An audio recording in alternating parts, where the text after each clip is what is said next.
So welcome friend to super knowledge point. I hope कि आपको आज का हमारा टॉपिक पता चल गया होगा, जैसे आपने स्क्रीन में पहले ही देख लिया होगा।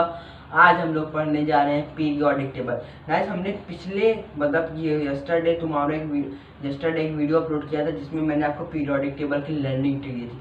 क्या गजब वीडियो थी, उसमें तुरंत 250 व्यू आ गए थे। तो अगर अभी तक आप लोगों ने नहीं देखी तो लिंक डिस्क्रिप्शन बॉक्स में है, तुरंत जाकर देखिए। ओके, अब आज हम लोग यहाँ पे क्या पढ़ेंगे? Periodic table. क्या पढ़ेंगे? Periodic table. तो पीरियोडिक टेबल आज हम लोग यहाँ पे पढ़ने जा रहे हैं। Please guys be concentrate here, don't see there and where. क्या इंग्लिश है मेरी? आप देखिए, आज हम लोग यहाँ पे पीरियोडिक टेबल की डिटेल्स नहीं जानेंगे, मतलब कि हमने वो वीडियो एकदम डिटेल में डिस्कस कर लिया। हम लोग यहाँ पे सुपर फास्ट रिविजन कर रहे हैं, वो भी एनिमेशन प्लस मी, मतलब कि एनिमेशन और मैं भी समझा रहा हूँ। अब देखिए, एक इस वीडियो में 3 खासियत है। पहली, पैसा वसूल। दूसरा, आपको पूरा समझ में आएगा। और तीसरा ये कि आपको इस वीडियो में जरूर से जरूर नोट्स मिलेंगे। ज़्यादा लंबे नोट्स नहीं है, ओनली 3 पेजेस के नोट्स हैं। एक हाफ पेज का और 2 फुल पेजेस के। तो या तो आपको देखिए स्क्रीन पर, आई होप आपको क्या दिख पा रहा होगा, नोट्स दिख पा रहे हैं। गाइस, आप ये नोट्स ध्यान से देखिए, इसका स्क्रीनशॉट ले लीजिए और हो सके तो प्रिंट करवा लीजिए। और ये बहुत ही मतलब एकदम इसमें बेस्ट कंटेंट है, मैंने खुद से हैंड रिटन बनाए हैं। तो ओके गाइस, अब हम लोग अपना वीडियो स्टार्ट करते हैं। पहले मैं आपको बताना चाहता हूँ, अगर आपने अभी तक हमारे चैनल को सब्सक्राइब नहीं किया, सब्सक्राइब करिए, लाइक करिए और शेयर करिए। Let's begin this video. Okay, तो हम सबसे पहले देखेंगे मॉडर्न पीरियोडिक लॉ। मतलब जो हमको 10th ICSE में जो चैप्टर है वो है मॉडर्न पीरियोडिक लॉ। तो उसकी पहले हम हल्की सी हिस्ट्री, हल्का सा पीछे आते हैं, देखते हैं। पीरियोडिक टेबल का जो सबसे पहला टर्म दिया था वो डॉबरेनियन ने। उसके पहले भी दिया था अर्ली केमिस्ट, जो बहुत पुराने केमिस्ट थे। फिर डॉबरेनियन, देन न्यूलैंड एंड देन आए थे Lothar Myers law. Lothar mayor आए थे, ये आपको पता नहीं होगा। देन आए थे मेंडलीव, और फिर मेंडलीव ने एक 100 में से 80% की पीरियोडिक टेबल दे दी थी। फिर आए हेनरी मोसली और उन्होंने 100 आउट ऑफ 100% की मॉडर्न पीरियोडिक टेबल दे दी थी। ओके, अब हम लोग पढ़ते हैं the physical and chemical properties of element are periodic function. जो एलिमेंट का जो पीरियोडिक फंक्शन होता है, पीरियोडिक फंक्शन किसी भी एलिमेंट के जो उसकी एटॉमिक मतलब कि एकदम बेसिक फंडामेंटल यूनिट होती है, वो क्या है? Atomic number. याद रखिएगा इस एटॉमिक नंबर, जो कि उसकी फिजिकल और केमिकल प्रॉपर्टी दोनों शो करती है। और पीरियोडिक टेबल मतलब कि लॉन्ग फॉर्म में थी, it is based upon the modern periodic law, that is element are arrange according to their increasing order of their atomic number. जैसा कि मैंने अभी आपको बताया कि जो एलिमेंट है वो किसमें अरेंज होते थे? एटॉमिक नंबर पे। किस पे गए? ध्यान दीजिए, एटॉमिक नंबर पे। तो एटॉमिक नंबर्स की फंडामेंटल यूनिट और एटॉमिक नंबर की बेसिस पीरियोडिक टेबल लंबी होगी। क्यों लंबी हुई? क्योंकि 118 एलिमेंट थे, तो ये इससे तो छोटी पीरियोडिक टेबल तो बन नहीं सकती, इसलिए पीरियोडिक टेबल काफी बड़ी है। तो गाइस, अभी मैं आपके लिए थोड़ी देर के लिए स्क्रीन पर पीरियोडिक टेबल लगाए दे रहा हूँ, आप लोग ध्यान से देखिए। ओके, आई होप आपने देख लिया होगा। अब हम लोग देखते हैं पीरियड। जो वर्टिकल रोज थे, मतलब कि जो वर्टिकल कॉलम्स थे, ऐसे ऐसे ऐसे, तो वो क्या थे? मतलब अप टू डाउन, वो क्या थे? ग्रुप्स थे। ग्रुप टोटल कितने ग्रुप है? 18। देखिए, जो वर्टिकल कॉलम्स उन्हें हम लोग क्या कहते हैं? ग्रुप। टोटल ग्रुप कितने थे? 18। ओके, आई होप आपको इतना समझ में आएगा। देन जो हमारे हॉरिजॉन्टल रोज हैं, ऐसे देखिए, ऐसे और ऐसे, तो जो हमारे हॉरिजॉन्टल रोज हैं वो आई होप आप लोग स्क्रीन पर देख पा रहे होंगे। जो हमारे हॉरिजॉन्टल रोज हैं, जो ऐसे लाइन होती है हॉरिजॉन्टल लाइन, तो वो क्या होते थे? रोज होती थी। रोज की सॉरी गाइस, हॉरिजॉन्टल रोज क्या कहते हैं? उन्हें हम कहते हैं पीरियड। Vertical columns group. तो ग्रुप कितने हैं? 18। और वर्टिकल कॉलम्स कितने? हॉरिजॉन्टल रोज कितनी है? मतलब पीरियड कितने? 7 पीरियड 18 ग्रुप। आई होप आपको कितना समझ में होगा। अब देखिए, पीरियड्स के बारे में पहले जान लेते हैं। The horizontal rose of element in a periodic table. जो हॉरिजॉन्टल रोज की पीरियोडिक टेबल में हम लोग क्या कहते थे? पीरियड्स। देयर आर 7 पीरियड, मैं आपको बता चुका हूँ। अब देखिए, 7 पीरियड होते हैं। अब हम लोग सबके बारे में जानेंगे, कौन सा लॉन्ग होता है, कौन सा शॉर्ट। देखिए, जो पहले 2 पीरियड है, फर्स्ट पीरियड, पहला जो पीरियड है, आई होप आप लोग देख पा रहे होंगे स्क्रीन पे। मैं आपको पीरियोडिक टेबल पूरी यहाँ पे देख पा रहे होंगे। पूरी पीरियोडिक टेबल आप स्टार्टिंग से लेकर लास्ट तक यहीं पे नजर बनाए रखिए। ओके, यहाँ पे आई होप आप लोग देख पा रहे होंगे। देखिए, ध्यान से देखिए, मैं क्या बताने जा रहा हूँ। मैं ये बताने जा रहा हूँ कि पहला जो अगर आप लोग पहला पीरियोडिक टेबल, पहला पीरियड देख पा रहे होंगे, उसमें सिर्फ 2 एलिमेंट है, एक हाइड्रोजन उधर साइड और हीलियम इधर साइड, तो उसे हम लोग कहते हैं शॉर्टेस्ट पीरियड। और जो हमारा सेकंड और थर्ड पीरियड है, दोनों में 8 एलिमेंट है। सेकंड और थर्ड पीरियड में 8 एलिमेंट है, तो उसे हम लोग कहते हैं शॉर्ट पीरियड। ओके, देन जो हमारा फोर्थ और फिफ्थ पीरियड है उसे हम लोग कहते हैं लॉन्ग पीरियड। क्यों लॉन्ग पीरियड कहते हैं? क्योंकि उसमें 18 एलिमेंट है। कितने हैं? 18 एलिमेंट। अब जो हमारी सिक्स्थ पीरियड है, ध्यान से देखिए, सिक्स्थ पीरियड में 32 एलिमेंट है। क्यों 32 एलिमेंट है? क्योंकि जो पहले के जितने हैं 18 तो पूरे हैं ही हैं, और 18 में से जो उसमें से लेंथेनम की में भी मुझे उतना पता नहीं, जो लेंथेनम की दूसरी लाइन है मतलब 64 के बाद में भी नीचे और से आ रही है, तो कुल मिला के टोटल हमारे पास 32 एलिमेंट हो जाएंगे पीरियड 6 में। अब जो सेवंथ पीरियड है ये इसे हम लोग कहते हैं इनकम्प्लीट पीरियड। तो पहला पीरियड शॉर्टेस्ट पीरियड, दूसरा तीसरा शॉर्टेस्ट, चौथा हम लोग चौथा और पांचवा लॉन्ग पीरियड, छठा लॉन्गेस्ट पीरियड और सातवां शॉर्ट पीरियड और सॉरी इनकम्प्लीट पीरियड। अब ग्रुप्स के बारे में बात कर लेते हैं। ओके, तो टोटल कितने ग्रुप हैं? 18 ग्रुप हैं। देखिए अब जो हमारा पहला ग्रुप है, उस पहला ग्रुप में मतलब जिस ग्रुप में मतलब जो 10th में पढ़ने हैं उसमें जो फर्स्ट एंड सेकंड और 13 से 18 तक के जो एलिमेंट होते हैं वो उन्हें हमें पढ़ना है, मतलब कि एस ब्लॉक और D block. S D block पढ़ने हैं। ओके सॉरी गाइस, एस और पी पढ़ने हैं, डी एफ नहीं पढ़ने हैं हमें। तो जो एस ब्लॉक है, एस ब्लॉक में दो ग्रुप्स हैं, ग्रुप 1 और ग्रुप 2। ग्रुप 1 को हम लोग कहते हैं एल्कली मेटल, क्या गाइस ध्यान दीजिएगा, एल्कली मेटल। और ग्रुप 2 को हम लोग कहते हैं alkaline earth metal, alkaline earth metal. Okay, I hope आपको इतना समझ में होगा।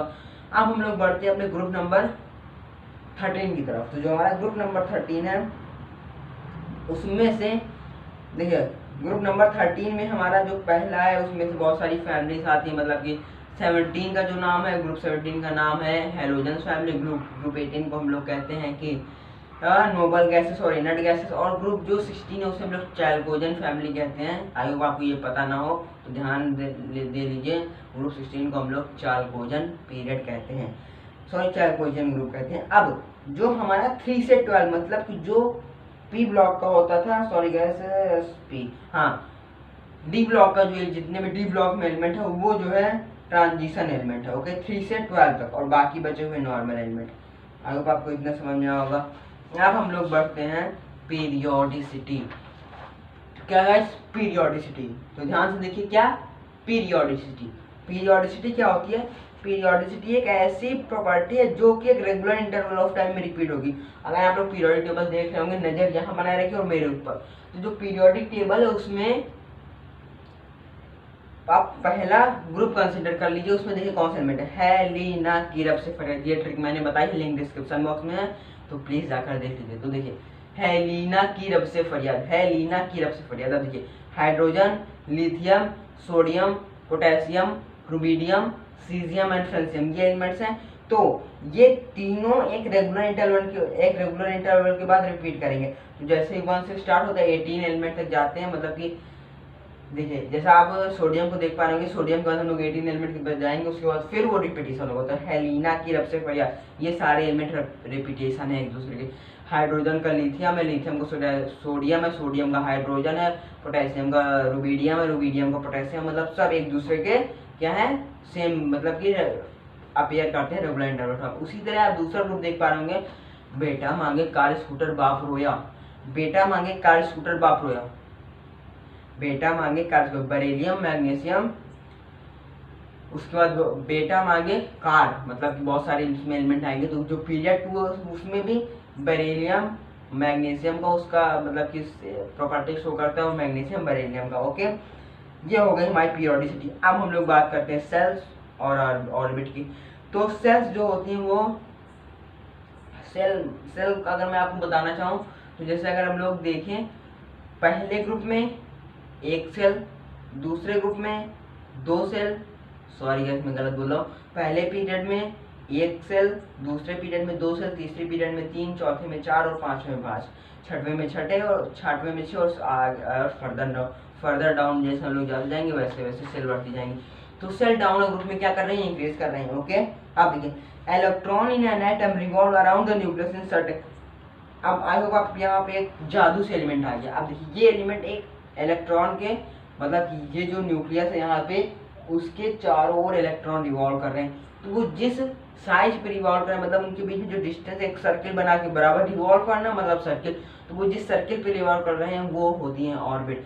सेल उसे हम लोग कह सकते हैं। तो सेल एलिमेंट में पीरियड के ऊपर डिपेंड करता है कि वो किस पीरियड में उतनी सेल होंगी। ओके, देन वैलेंसी सबको पता है। वैलेंसी क्या होती है? इट डोनेट्स द वैलेंसी किसी भी एलिमेंट को अट्रैक्टिंग या कंबाइनिंग या डोनेटिंग कैपेसिटी होती है। मतलब कि सोडियम जो है एकदम दानवीर है, दानवीर कर्ण है, तो वो तुरंत अपना एक एलिमेंट डोनेट कर देता है, तो वो क्या हो जाता है, उसकी वैलेंसी +1 हो जाती है। और क्लोरीन हमेशा मांगने वाला होता है, भैया इलेक्ट्रॉन दे दो मुझे भी इलेक्ट्रॉन दे दो, मैं क्लोरीन हूँ, भैया इलेक्ट्रॉन दे दो, सोडियम का कहाँ ले जाओ। तो जो क्लोरीन लेता है उसके ऊपर माइनस का चार्ज आता है, और सोडियम का रहा है ले जाओ, मुझे क्या करना, मुझे तो स्टेबल रहना है, बस स्टेबल होने के लिए मेरे पास एक ज़्यादा है, लो ले जाओ, मुझे क्या करना, तुम्हारा भी काम बन जाए, तुम भी स्टेबल हम भी स्टेबल। ओके, तो ये था हमारा। अब हम लोग बात करते हैं पीरियोडिक प्रॉपर्टीज ऑफ एलिमेंट। पहली एटॉमिक साइज, मतलब कि देखिए न्यूक्लियस और सेल दोनों के बीच में, न्यूक्लियस और पहली सेल, उसी तरह न्यूक्लियस और दूसरी सेल के बीच में जो डिस्टेंस होगी उसे हम लोग क्या कहते हैं, एटॉमिक साइज या atomic radii. Okay, then metallic character, tendency to lose, metal क्या करते हैं, इलेक्ट्रॉन लूज करते हैं, तो the element which have tendency to lose their electron lose their valence electron, मतलब कि इलेक्ट्रॉन हमेशा बाहरी सेल के लूज होंगे, आउटर सेल के, from a positive ion are का मेटल। जैसे सोडियम अपना एक इलेक्ट्रॉन लूज करता है Na+E-, तो ये हो जाता है Na+। Okay, then non metallic character, tendency to gain electron, मतलब यार क्लोरीन इसमें मेन एग्जांपल है, भैया दे दो मुझे भी दे दो, तुम भी दे दो, पोटेशियम तुम भी दे दो, रुबीडियम तुम भी दे दो, मैं सब ले लूंगा। ओके, तो ये हो जाएगा। फिर आता है हमारा आयनाइजेशन एनर्जी, ध्यान से देखिएगा, आयनाइजेशन एनर्जी मतलब कि आयनाइजेशन पोटेंशियल भी से कहते हैं, ध्यान से देखिए, आयनाइजेशन एनर्जी को हम लोग आयनाइजेशन पोटेंशियल कहते हैं। ओके, नाउ अब यहाँ पे ध्यान दीजिए, ये आपका एक एलिमेंट, कोई भी एलिमेंट रेड कर लीजिए। अब आपको क्या करना है, इसकी सोडियम रेड कर लीजिए, आपको इसकी आउटर मोस्ट सेल से एक इलेक्ट्रॉन निकालना है चुपके से, आपको इसकी आउटर मोस्ट सेल से एक इलेक्ट्रॉन निकालना है। चलो आपने निकाल लिया, देख पा रहे होंगे आपने इलेक्ट्रॉन को निकाल लिया। ओके, निकाल लिया। अब निकालने के बाद क्या होगा, आपने उसको निकालने में जितनी एनर्जी दी है ना, आपने निकाला है तो एनर्जी दी है, तो देखते हैं, ध्यान से सुनिए, देखिए इसकी डिफिनेशन जो होती है, the energy required to remove an electron from the outer most shell, outer most shell से एक इलेक्ट्रॉन को रिमूव करने की जितनी एनर्जी आपने दी वो हो जाएगी आयनाइजेशन पोटेंशियल। तो मैंने सोडियम एटम से कहा भैया मैं लेट सपोज मैं क्लोरीन हूँ, मैंने कहा भैया मुझे एक इलेक्ट्रॉन दे दो, तो उसे लेने के लिए अब सोडियम फ्री में तो देगा नहीं भाई, उसको भी चलो भले वो लो प्राइस में देते लेकिन लो एनर्जी देनी पड़े, लेकिन देनी तो पड़ेगी। तो मैंने इलेक्ट्रॉन लिया और मैंने थोड़ी सी एनर्जी दे दी, जो थोड़ी सी एनर्जी दी मैंने ये एनर्जी है, उसी को हम लोग कहते हैं आयनाइजेशन पोटेंशियल। आई होप आपको इतना समझ में आ गया। अब इसी तरह से रिलेटेड टर्म है electron affinity. Okay, electron affinity, तो ध्यान दीजिएगा, आपको नोट्स जरूर से जरूर इस वीडियो में होंगे, पक्का होंगे, अभी मैं बाद में इसको एडिट करूंगा तो नोट्स पक्का मिलेंगे। तो ये जो प्लेटफॉर्म है आप इसे छोड़िएगा मत, प्लीज सब्सक्राइब करिए, शेयर करिए और लाइक करिए। अब देखिए हम लोग आते हैं इलेक्ट्रॉन एफिनिटी। इलेक्ट्रॉन एफिनिटी को हम लोग क्या कहते हैं, electron gain enthalpy, electron gain enthalpy, उसे हम लोग क्या कहते हैं, इलेक्ट्रॉन एफिनिटी। तो अगर आपको इसके मतलब एकदम पूरे वीडियो लेक्चर एकदम बराबर चाहिए तो आप हमारे चैनल पे जाके पीरियोडिक टेबल का वीडियो सर्च कर लीजिए, आ जाएगा। लेकिन अगर आपको ये सुपर फास्ट रिवीजन है 20 से 25 मिनट में हो जाएगा, तो यहाँ पे आपको एकदम डिटेलिंग नहीं मिल पाएगी। ओके, आप देखिए इलेक्ट्रॉन एफिनिटी क्या होता है, सोडियम का एग्जाम्पल लो भैया, सोडियम का नहीं, अब की बार हम लोग ले लेते हैं, लेट सपोज क्लोरीन का ले लेते हैं, पिछली बार क्लोरीन मांग रहा था, अब देखिए क्लोरीन यहाँ पे एलिमेंट है, जादू से आ गया है क्लोरीन। अब देखिए ओके, क्लोरीन के आउटर मोस्ट सेल में देखिए 7 इलेक्ट्रॉन है। अब उसे स्टेबल होना, वो बहुत मांगा कोई दिया ही नहीं, अब उसे स्टेबल होने के लिए क्या करेंगे, आप एक इलेक्ट्रॉन लेंगे और उसकी आउटर मोस्ट सेल में ऐड करेंगे। ये ऐड हो गया, ऐड किया आपने, ओके ऐड किया, समझ में आया आपको, ऐड किया ना, आपने एक इलेक्ट्रॉन लिया, लेट सपोज ये इलेक्ट्रॉन है, मैंने आउटर मोस्ट सेल में ऐड किया, ऐड करने पे जो एनर्जी लिबरेट होगी, अगर हम लोग आपको देते हैं, मान लीजिए लेट सपोज मैंने आपको आईफोन दिया, वैसे आईफोन मेरे पास नहीं, लेकिन एग्जांपल मैंने आपको आईफोन दिया, आप इतने खुश हो जाएंगे, आपके अंदर से जो खुशी होगी वो बाहर झलकेगी। उसी तरह मैंने क्लोरीन इतना मांग रहा था, वो इतना बेचारा गरीब था कि मुझे इलेक्ट्रॉन दे दो, कोई नहीं दे, मैंने उसे एक इलेक्ट्रॉन दिया, तो खुशी के मारे एकदम उसने एनर्जी थोड़ी सी यूज कर दी। जो एनर्जी उस समय लिबरेट होगी, मतलब लूज करेगा या लिबरेट होगी उस टाइम पे, जब हम लोग एक इलेक्ट्रॉन को ऐड करेंगे, उसे हम लोग कहते हैं इलेक्ट्रॉन एफिनिटी। आई होप आपकी पक्का समझ में आएगा। अगर समझ में आओ तो गाइस प्लीज इसी बात पे वीडियो को लाइक करें और शेयर करें। आप देखिए, ये थे हमारे कुछ पीरियोडिक प्रॉपर्टीज थी एलिमेंट की। अब हम लोग बात कर लेते हैं कि इन ग्रुप और इन पीरियड, मतलब ग्रुप में और पीरियड में जो होता है, मतलब atomic size, energy, electron affinity, ये सब डिक्रीज करता है या इंक्रीज करता है। देखिए एटॉमिक साइज की बात करते हैं सबसे पहले ग्रुप में। ये गाइस आपको यहाँ पे, तो अब मैं यहाँ से पीरियोडिक टेबल हटा दिया, पीरियोडिक टेबल बाहर जाओ, अब यहाँ पे आपको दिख जाएगा ये। ओके देखिए ध्यान से देखिए आप वहाँ पे देखिए, मैं यहाँ पे देखता हूँ atomic radii of element increase in group on moving from top to bottom. जब हम लोग ग्रुप में नीचे आ रहे हैं, नीचे आ रहे हैं हम लोग, ग्रुप में नीचे आ रहे हैं, तो ग्रुप में नीचे आते समय क्या होगा, एटॉमिक साइज इंक्रीज करेगी। क्यों इंक्रीज करेगी? आप एग्जाम्पल लीजिए ग्रुप 1 के सारे एलिमेंट के, हाइड्रोजन, लिथियम, सोडियम। हाइड्रोजन में 1 साथ ही, लिथियम में 2 हुई, सोडियम में 3, पोटेशियम में 4, रुबीडियम में 5, सीजियम में 6 और फ्रांसियम में 7। तो क्या हो रहा है, आप नीचे आ रहे हैं तो आपकी सेल इंक्रीज करे है, लीना की रब से फिर तो सेल एक एक करके इंक्रीज कर रही है, तो एटॉमिक साइज इंक्रीज करेगा। देन और एटॉमिक साइज पीरियड में क्या होता है, देखिए पहले आप लीजिए, लेट सपोज कोई भी पीरियड लीजिए, सोडियम वाला ले लीजिए, sodium, aluminium, sodium, magnesium, aluminium, silicon, phosphorus, sulphur, chlorine, organ, potassium, calcium, organ तक था, सोडियम से लेकर ऑर्गन तक। तो इन सब में आप लोग प्लीज ऑब्जर्व कर पा रहे होंगे, ऊपर देख पा रहे होंगे, इन सब में क्या होगा, नंबर ऑफ सेल सेम रहेंगी। तो पीरियोडिक टेबल में एटॉमिक साइज जो होता है वो डिक्रीज करता है, सेल्स सेम रहेंगे लेकिन एटॉमिक साइज डिक्रीज करेगा। क्यों डिक्रीज करेगा? क्योंकि सोडियम के पास अट्रैक्टिंग कैपेसिटी कम है, मतलब प्रोटॉन कम है, तो सेल उसका बड़ा है। लेकिन अगर हम लोग यहाँ पे देखें, ऑर्गन पहले क्या था, क्लोरीन, क्लोरीन के पास क्या है, इलेक्ट्रॉन्स ज्यादा, प्रोटॉन ज्यादा है, प्रोटॉन ज्यादा हुए, इलेक्ट्रॉन कम हुए, अट्रैक्ट कर लेगा। किसकी वजह से? Electrostatic force. तो इलेक्ट्रोस्टैटिक फोर्स की वजह से वो अट्रैक्ट करेगा, तो क्या होगा, उसका सेल छोटा होता जाएगा। तो यहाँ पे सेल बड़ा रहेगा, इधर साइड मतलब कि सोडियम का बड़ा रहेगा, और यहाँ ऑर्गन और क्लोरीन और ऑर्गन तक आते आते सेल छोटा हो जाएगा, तो डिक्रीज करेगा। Ionization energy top to bottom decrease करेगा। अगर हम लोग टॉप टू बॉटम ग्रुप में देखें तो डिक्रीज करेगा, और पीरियड में देखें तो इंक्रीज करेगा। ओके, इलेक्ट्रॉन एफिनिटी डिक्रीज करेगा सेम। देखिए मैं आपको एक ट्रिक बताता हूँ, आयनाइजेशन एनर्जी, इलेक्ट्रॉन एफिनिटी और electronegativity. Ionization energy, electron affinity और इलेक्ट्रोनेगेटिविटी तीनों ग्रुप में डिक्रीज करेंगे और पीरियड में इंक्रीज करेंगे। ओके, तो ये था हमारा आज का वीडियो। अगर आपको अच्छा लगा तो प्लीज लाइक करें, शेयर करें और सब्सक्राइब करें। बिना सब्सक्राइब किए आपको यहाँ से नहीं जाना है, नहीं तो मैं नाराज हो जाऊंगा। तो प्लीज लाइक करें, शेयर करें और सब्सक्राइब करें। तो bye bye, take care, we will meet in the next video. मैं आपको लास्ट टाइम पे पीरियोडिक टेबल दिखा देता हूँ, तो आप लोग देख लीजिए।